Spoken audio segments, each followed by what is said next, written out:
But here we are at the RSI con after replenishing my strength with lots of burritos. I'm ready to look at RSI ships, although I know that none of them will be as large as Origins. But nevertheless, we have quite a list to look at. The Constellation Aquila, the exploration variant of the Constellations. One of the things that you'll first notice about this ship is that there's not really any front landing gear, only on the rear, and I don't know why. I guess the engines are really freaking heavy, which there are 4 of them, and also home to lots of very big guns. These are, I think, bearing MH cannons. Don't quote me on that, but the Constellation is a very tough ship. RSI is very good at making tough ships. While they might not be the most beautiful, they are the ones that you know will get you to point A to point B, no fuss at all. And I just realized the Aquila comes with a P-52 Merlin, or this may be the 72 Archimedes. So that way you have sort of a private vessel for your captain, or an escape ship for whichever lucky crew member can get to it first.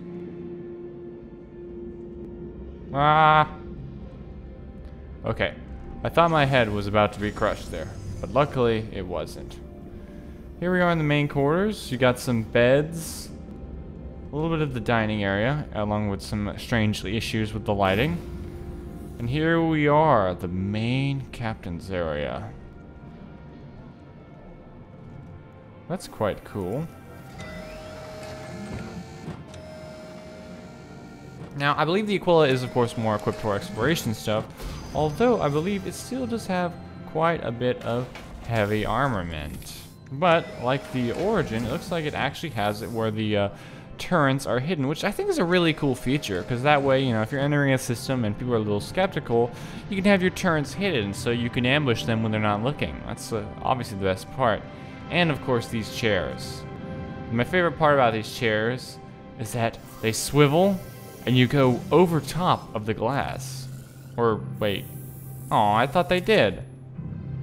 But, nevertheless, while it does have a lot of crap on it, this is a very nice view indeed, since the Aquila has the more rounded cockpit compared to the other ones which have very more jagged edges. Now this is the cargo hold, and I believe they originally had it where the P-52 was going to be stored in here, but instead they reserved it for the cargo hold, and here is one of the docking, which, whoa, it was open, but that's if you wanted to have another ship docked beside you, you could. And someone must have turned off the lights because it is explicitly dark in here. But here we are to the rear of the ship where you have the P-72 Archimedes, honestly. And you can enter it from within the ship, which is very neato indeed. Now here is the Constellation Phoenix, and as you can see it's different. It's got the more jagged cockpit compared to the Aquila, but it's got the nice white luxury paint job. And I didn't look at the engines on those, but these, well, they're the same color. I thought they were different, but this is RSI's luxury model of the Constellation, which I'm interested to see, as I wonder if it holds somewhat of a candle to Origin, although I highly doubt. The main difference, of course, is going to be this part, which already is quite groovy. A nice bed with a fish tank. Hidden room. And now look at this window seating with very comfortable reclining chairs. This is like a almost a passenger liner. But they're only on one side, as on this side we have an Abomination and a really cool looking bar. I wonder what kind of drinks you got back here. But it's very cool how they converted this whole area to a luxury, because this is where the cargo would be. And oh, hot tub, sign me up. And the captain's bedroom, although I am noticing a trend. I am not seeing any bathrooms, and this isn't a door either. The windows are very nice, I like that, but so far I haven't seen any extra bathrooms, which, you know, is very important. Oh no, this one also has the P-72.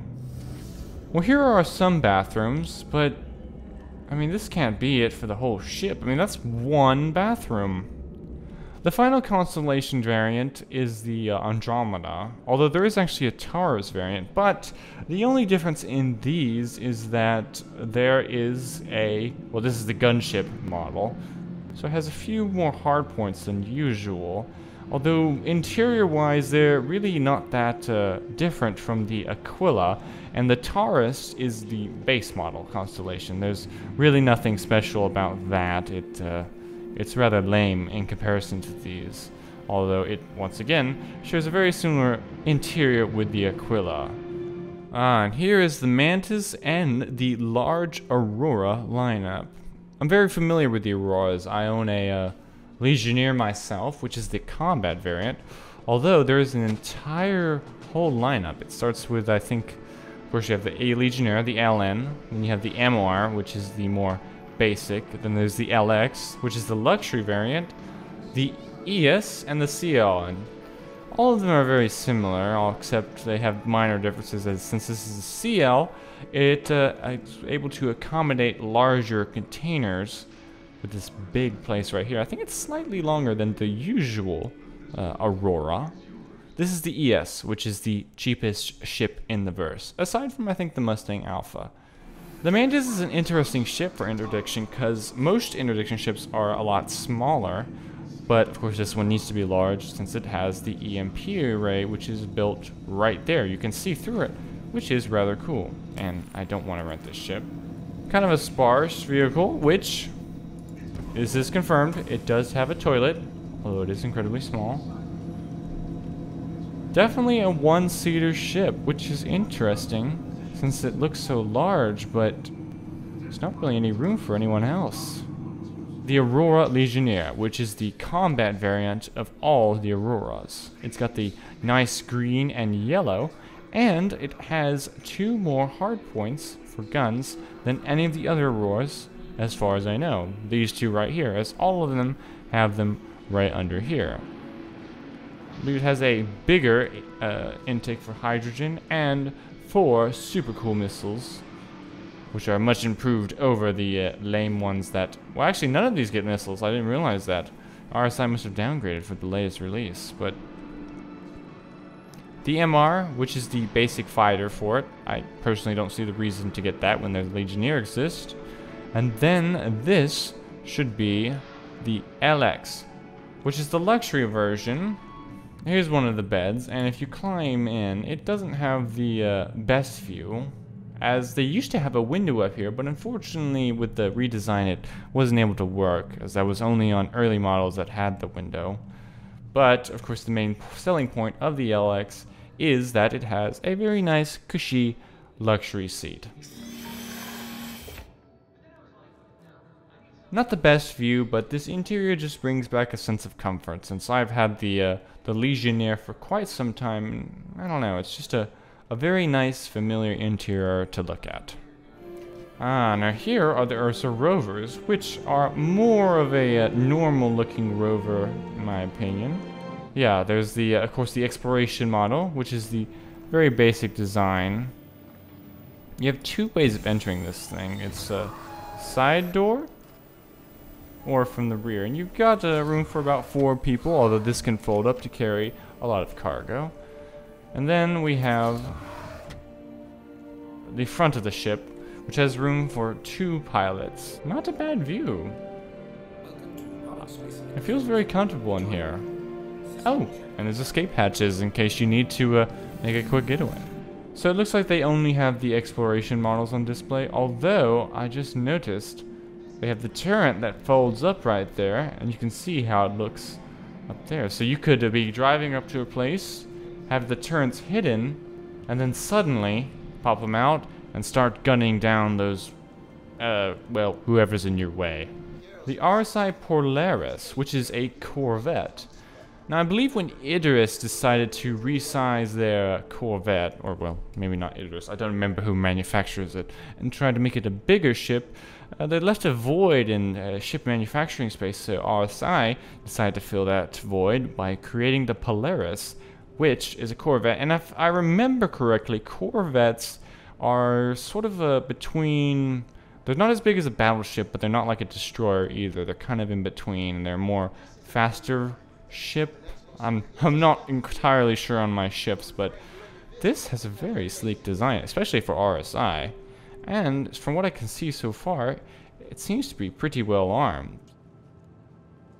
I like the pointy nose on it. It looks like it's got that Constellation nose, but it's got the a very flat engine setup, because most engines, you know, they have something in the middle where it's open, but no, this is just completely flat. The RSI Perseus, which is a gunship, and boy oh boy, does this thing look like it has a whole lot of firepower. It looks like a boat, almost.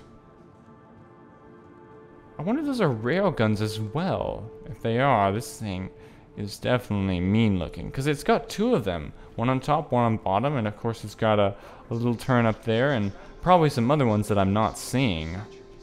Yeah, it's even got a rear turret, which a surprising lot of ships don't have. RSIs are tough, but if a gunship made by them, my gosh, this thing would be hard to take down. Now we have the Taurus. Or is it the Aquila? It has the, oh, no, it's the Taurus. Which I believe they've changed the front then, if I'm not mistaken. But the Taurus is the basic Constellation. I don't think it has the extra ship on the back. There's no, I think it only has one turret, because usually there's two turrets like on the gunship. But it only has one because it's the boring variant.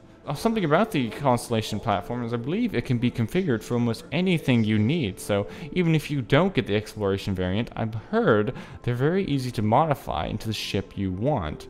I think the Constellation is a fantastic ship for someone who needs something bigger than a freelancer, but also doesn't want to have the problems with having so many crew members, because, you know, you need someone to activate 2 turrets, while with this one you only have 1 turret, and no extra ships. So, because, you know, one thing about is that the P-52 Merlin that's on the back of the Constellations doesn't have to be some kind of escape vessel. Like before, I was saying it could be something to where, let's say you need to check out something. You need to meet up with another ship that's suspicious of you and you don't want to cause alarm by having this big behemoth head up to it. You take that little thing and head up to them and be nice and gentle. And then if they start firing at you, fly back to the thing as quickly as possible.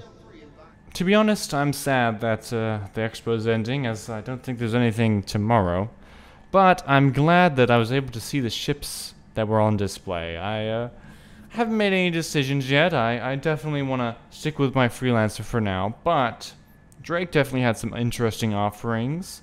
Espera, not so much. I'm not a big fan of the alien ships as I am RSI's designs, which are tried and true, although not as cool as Origins, which is by far my favorites, because it has been so long since I've been in a ship that massive. Because I think the only one that I've been in was not the Freelancer, the Starliner, you know, the big MISC ship, and that's not even that big compared to it, since you can't get to most of the ship. But I'm going to catch a train back to my apartment, and then probably get ready for my meeting on Daemon. But until then, this has been the Duke, signing off.